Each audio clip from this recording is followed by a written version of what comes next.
Olá, muito bem-vindo, muito bem-vinda ao primeiro vídeo da série Obsessão Espiritual.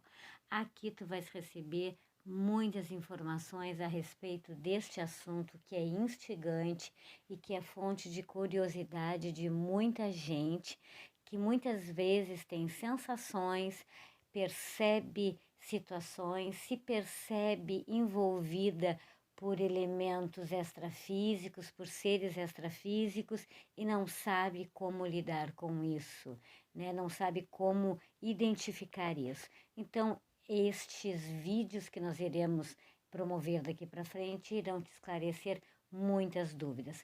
Mas antes de tudo, curte este vídeo, compartilha, te inscreve no canal para que tu possa ficar por dentro e nos ajudar a crescer cada vez mais. Vamos lá então. Perturbação espiritual e obsessão. Na perturbação espiritual e na obsessão existem algumas diferenças que são marcantes. Em toda obsessão existe uma perturbação espiritual, mas em nem toda perturbação espiritual existe uma obsessão. É exatamente isso. A doutrina espírita nos diz que obsessão é a ação persistente ou domínio que alguns espíritos logram adquirir sobre certas pessoas. Ela é praticada pelos espíritos inferiores que procuram dominar a sua presa. Estes espíritos, eles dão ordens e eles querem ser absolutamente obedecidos.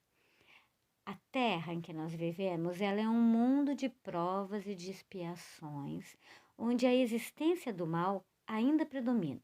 E por isso, existe uma classe diversa de espíritos desencarnados que permanecem entre os encarnados.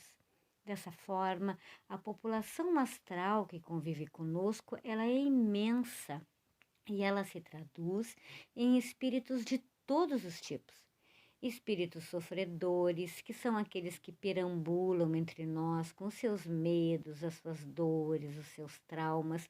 Alguns, muitas vezes, nem sabem que desencarnaram, não conseguem perceber que já desencarnaram.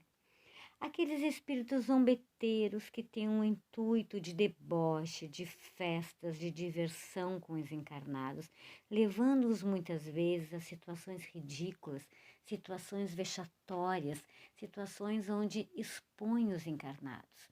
A pessoa começa a fazer coisas das quais ela não está acostumada a fazer, né? Começa a passar vergonha por aí, começa a se agir diferente, né?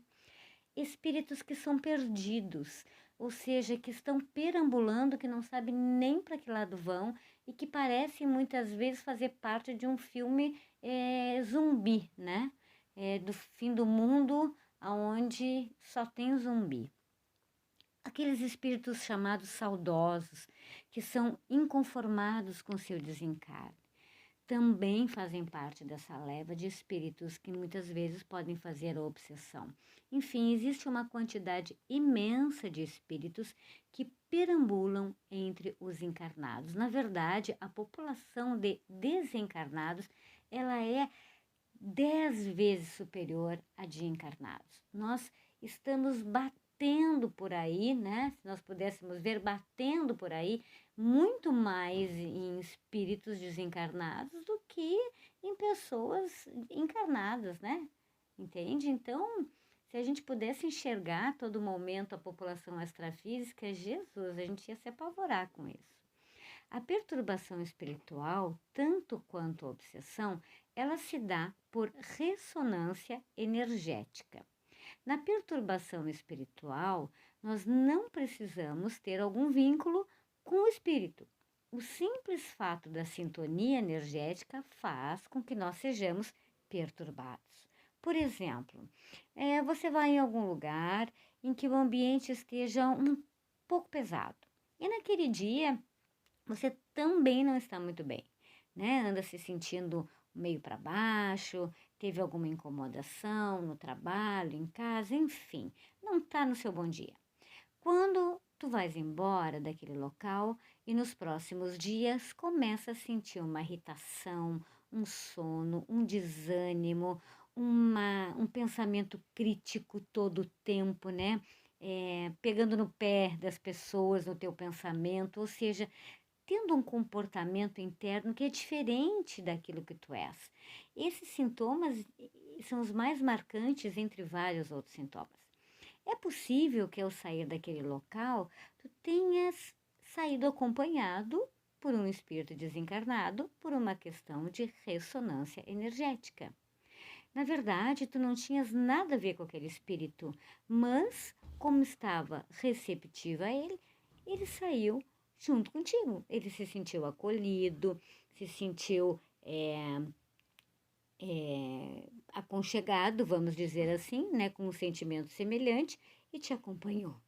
Se você percebe isso e procura mudar a sintonia, mudar a vibração, praticando bons pensamentos, passes magnéticos, sessões de reiki, fazendo meditação, olhando para dentro de si, procurando se autoconhecer, esse espírito ele acaba se afastando porque não é esse tipo de energia que ele quer, né? Ou ele recebe essa boa vibração e ele acaba também mudando a sua sintonia, mudando a sua vibração e podendo ser assistido por alguns espíritos que são superiores a ele.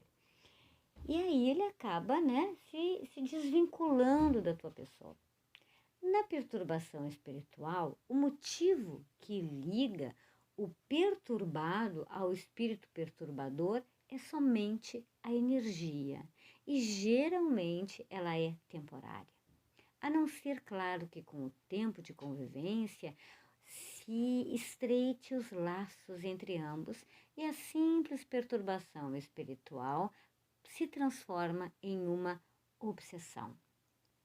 Já, diferentemente, na obsessão propriamente dita, existe a perturbação de um espírito desencarnado, por exemplo, sobre um encarnado.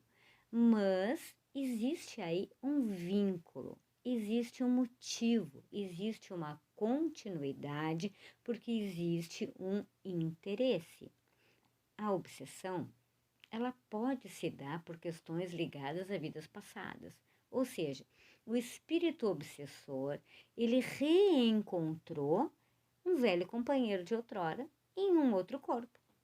Aquele agressor, aquele inimigo, continua encarnado e ele encontrou agora este inimigo, né?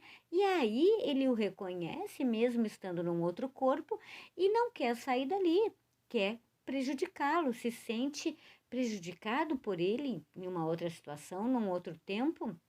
E sabendo que é o mesmo espírito, ele diz: não, peraí, agora que eu reencontrei, eu não quero largar mais. Aqui nesse caso já houve uma convivência em outras vidas passadas, sendo que um provavelmente tenha sido agressor do outro, né? E aí nesse reencontro vai se dar obsessão, porque aquele que obsedia acaba se colando no seu obsediado como um verdadeiro intuito de prejudicá-lo e de muitas vezes, gente, levá-lo inclusive ao desencarne, porque quando o encarnado ele chega às vias de fato, vamos dizer, às vias inclusive até do suicídio, aonde foi através de um princípio obsessivo, né, de uma obsessão espiritual, quando ele desencarna, ele e o seu agressor estão na mesma dimensão. Então a facilidade para o espírito obsessor é muito maior. Esse é um dos grandes objetivos daquele que obsedia, porque o ódio ele é o alimento da obsessão. Neste caso, ele é o combustível, né, que leva aquele espírito a se vingar daquele que está encarnado. Outras vezes também, a obsessão, ela se dá por amor. Esse combustível, ele é o amor. Sim, gente, é possível que o amor provoque uma obsessão espiritual, porque a saudade, a tristeza, o apego, eles proporcionam com que aquele espírito desencarnado não queira sair de perto do encarnado. E isso muitas vezes acontece com, por exemplo, uma mãe quando desencarna que não quer abandonar seus filhos, né? Uma namorada, uma esposa, um namorado, um esposo, quando desencarna não quer sair de perto do seu companheiro, da sua companheira, seja lá de quem for, não é? Os filhos dos pais, uma série de situações que fazem com que as pessoas não queiram se afastar dos seus familiares, daqueles que amam. Só que por já estarem em planos diferentes, acabam perturbando, acabam obsediando, acabam estragando, vamos dizer, o caminho daquele que continua aqui, né? Por amor, pura e simplesmente por amor. Mas, como já não fazem mais parte do mesmo plano, né, não, um atrapalha o caminhar do outro, e isso realmente é extremamente prejudicial. A obsessão, ela é algo muito sério e muito perigoso, pois desestrutura totalmente o encarnado como o desencarnado que acaba não seguindo seu caminho. Mas uma coisa é muito importante que seja dito: a obsessão, ela só se dá se existe uma abertura do encarnado. Porque se eu estou numa vibração elevada, se eu estou espiritualizada, se eu estou prestando atenção no meu interior, se eu estou sendo disciplinada, se eu tenho autoconhecimento, ou seja, eu não abro brechas para que o espírito desencarnado possa me obsediar. Então, dessa forma, a minha vibração fica superior a do espírito desencarnado. É da mesma forma que quando um não quer, dois não brigam, quando um não dá o elemento para que o outro obsedie, não existe obsessão. Então, por isso é orai e vigiai. Na verdade, não é bem orai e vigiai, mas é vigiai e orai. Muito mais vigiai do que orai. Vigiai os pensamentos, vigiai os sentimentos, vigiai as atitudes, não é? Assim a gente impede com que a gente sirva de repasto para aqueles que já não fazem mais parte do nosso plano, seja por que motivo for, principalmente pela forma mais prejudicial de que aquela que é o combustível chamado ódio. Então, pessoal, nós ficamos por aqui nessa primeira introdução para entender essa diferença entre perturbação espiritual, que não existe vínculo, né? Não existe temporária, não existe um vínculo maior, um combustível maior, né? Simplesmente por energia, e a obsessão, não esquecendo que em toda obsessão existe a perturbação, mas em nem toda perturbação há uma obsessão. Ficamos por aqui, segue nessa série conosco e não esquece de dar o teu like aí e indicar para os seus amigos escutarem também esse assunto, porque certamente é do interesse de muita gente. Te inscreve no canal. Muito obrigada. Namastê.